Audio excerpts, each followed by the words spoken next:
நண்பர்கள் அனைவருக்கும் வணக்கம். நீங்கள் கூகுள் பே, ஃபோன்பே, பேடிஎம் இந்த மாதிரி ஏதாவது ஒரு யூபிஐ செயலியை பயன்படுத்திக்கிட்டு இருந்தீங்க அப்படின்னா கட்டாயம் இந்த 2 விஷயங்களை செய்தே ஆகணும் அப்படின்ற மாதிரி என்பிசிஐன்னு சொல்லக்கூடிய நேஷனல் பேமெண்ட்ஸ் கார்பரேஷன் ஆஃப் இந்தியாவும் ஆர்பிஐயும் ஒரு அதிரடியான அறிவிப்பு வெளியிட்டிருக்காங்க. அது என்னென்ன அறிவிப்புகள் அப்படின்ற பற்றின ஃபுல் டீட்டெயில்ஸ் இந்த வீடியோவில் தெரிஞ்சுக்கலாம். வீடியோவை முழுமையாக பாருங்கள். வீடியோ பிடிச்சனா கண்டிப்பாக லைக் பண்ணுங்கள். நீங்கள் இன்னும் நம்ம சேனலுக்கு சப்ஸ்கிரைப் பண்ணாமல் இருந்தீங்கன்னா மறக்காமல் நம்ம சேனலை சப்ஸ்கிரைப் பண்ணிக்கோங்க. இது போல் அடுத்து வரக்கூடிய அப்டேட்டுகள் உடனுக்குடன் உங்களுக்கு கிடைக்கும். ஸோ வாங்க வீடியோக்குள்ளே போகலாம். இந்தியாவில் பெரும்பான்மையான மக்கள் பயன்படுத்தக்கூடிய ஒரு ஆன்லைன் பேமெண்ட் முறையாக யூபிஐ மாறிடுச்சு அப்படின்னே சொல்லலாம்.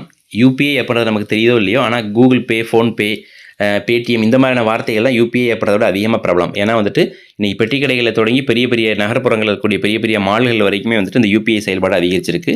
அதுக்கு முக்கியமான காரணம் ரொம்ப ஈஸியாக வந்து நம்ம பணம் அனுப்பிக்க முடியும். அதே போல் முக்கியமாக சில்லறை பிரச்சனைகள்லேருந்து தவிர்க்கிறதுக்காகவே நிறைய பேர் நம்ம யூபிஐ பயன்படுத்துவது எல்லாருக்குமே தெரியும். அதே போல் ரொம்ப யூசர் ஃப்ரெண்ட்லியாக இருக்கிறது ஒரு காரணம். யாருக்காவது நீங்கள் அக்கௌண்ட்டில் பணம் அனுப்பணும் அப்படின்னா இமீடியட்டாக உங்களுடைய மொபைல் நம்பர் மூலமாகவோ அல்லது பேங்க்லுடைய நம்பர் ஐஎஃப்எஸ்சி கோடு மூலம் ஈஸியாக சென்ட் பண்ணிட முடியுது அப்படின்றது ஒரு பல்வேறு முக்கியமான காரணம்.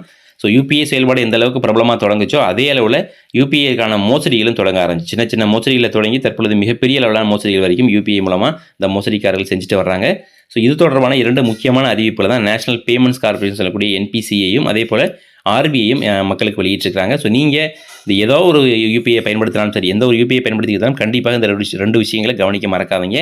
ஸோ முதலாவது விஷயத்தை பொறுத்த வரைக்கும் தற்பொழுது யூபிஐனுடைய ஃபேமஸான ஸ்கேம் என்னன்னு கேட்டிங்கன்னா ஜம்ப் டெபாசிட் சொல்லக்கூடியது.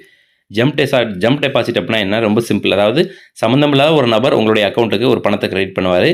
ஸோ பணம்னா அது குறிப்பிட்ட தொகை ஒரு 5000 அந்த ரேஞ்சில் ஒரு பணம் உங்களுக்கு அக்கௌண்ட்டுக்கு வரும். வந்தவுடனே நம்ம என்ன செய்யணும்னா உடனடியாக நம்மளுடைய யூபிஐ ஆப்பை ஓப்பன் பண்ணி யார் அனுப்பிச்சிருக்கா அப்படின்றதுக்காக நம்ம ஓப்பன் பண்ணி செக் பண்ணி ட்ரை பண்ணுவோம். ஸோ இன் பிட்வீன் கேப்பில் அந்த நபர் உங்கள்கிட்ட ஒரு விட்ராவல் ரெக்வஸ்ட் கொடுத்துருப்பாரு. ஸோ இப்போ எப்படி நம்ம யூபிஐயில் ஒருத்தருக்கு பணம் அனுப்ப முடியுமோ அதே மாதிரி ஒருத்தருக்கு பணம் அனுப்புங்கன்னு சொல்லி ரெக்வஸ்ட்டும் அனுப்ப முடியும். ஸோ அந்த மாதிரியான ஒரு விட்ராவல் ரெக்வஸ்ட் உங்களுடைய யூபிஐ செயலியில் இருக்கும். ஸோ ஓப்பன் பண்ணி பார்த்தீங்கன்னா நீங்கள் ஓப்பன் பேஜ்லேயே வந்துட்டு உங்களுக்கு ஒரு 10,000 விட்ராவலுக்கான ரெக்வஸ்ட் கேட்கும். ஸோ நம்ம சடனாக வந்துட்டு அவசரத்தில் என்ன செய்யணும்னா அதை அக்செப்ட் பண்ணிவிட்டு நம்ம பேலன்ஸ் செக் பண்ணுறதுக்கான பின்னை இமீடியட்டாக போட்டோம் அப்படின்னா நம்மளுடைய அக்கௌண்ட்லேருந்து வித்தின் செகண்ட்ஸில் பணம் எல்லாமே அந்த மோசடிக்காரர்களுடைய அக்கௌண்ட்டுக்கு போயிடும்.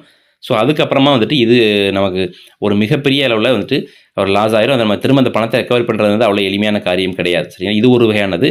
இன்னொரு வகையான மோசடி என்ன அப்படின்னா, அதாவது இந்த மாதிரி சம்மந்தமில்லாத நபர் வந்துட்டு உங்களுக்கு பணத்தை போட்டுருவாங்க. போட்டுட்டு உங்களுடைய நம்பருக்கு கால் பண்ணி இந்த மாதிரி நான் வேறு ஒரு நபருக்கு பணம் அனுப்பிச்சிங்க, அது தெரியாமல் உங்களுடைய அக்கௌண்ட்டுக்கு வந்துருச்சு.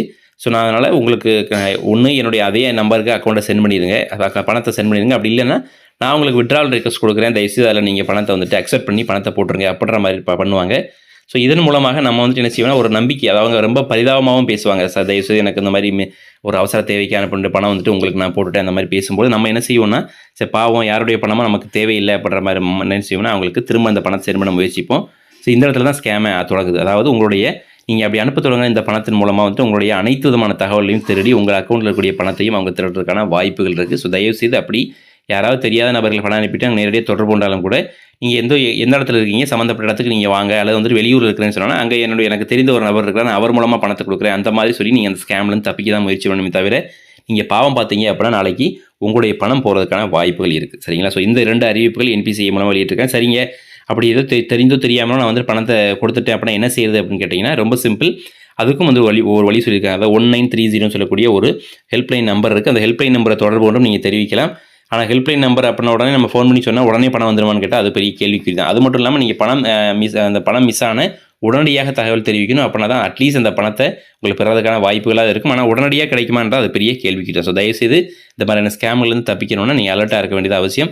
ஸோ இதுதான் அந்த பதிவு மூலமாக சொல்ல வந்து இந்த வீடியோ பற்றின உங்களுடைய கருத்துக்களை மறக்காமல் கமெண்ட் எழுதுங்க. வீடியோ பிடிச்சினா கண்டிப்பாக லைக் பண்ணுங்கள், உங்களுடைய நண்பர்களோட ஷேர் பண்ணிக்கோங்க. இது போல் தினசரி வெளியாகக்கூடிய முக்கியமான அப்டேட்டுகளை மிஸ் பண்ணாமல் தெரிஞ்சுக்க நம்ம சேனலை சப்ஸ்கிரைப் பண்ணிக்கோங்க. மீண்டும் சந்திப்போம். நன்றி, வணக்கம்.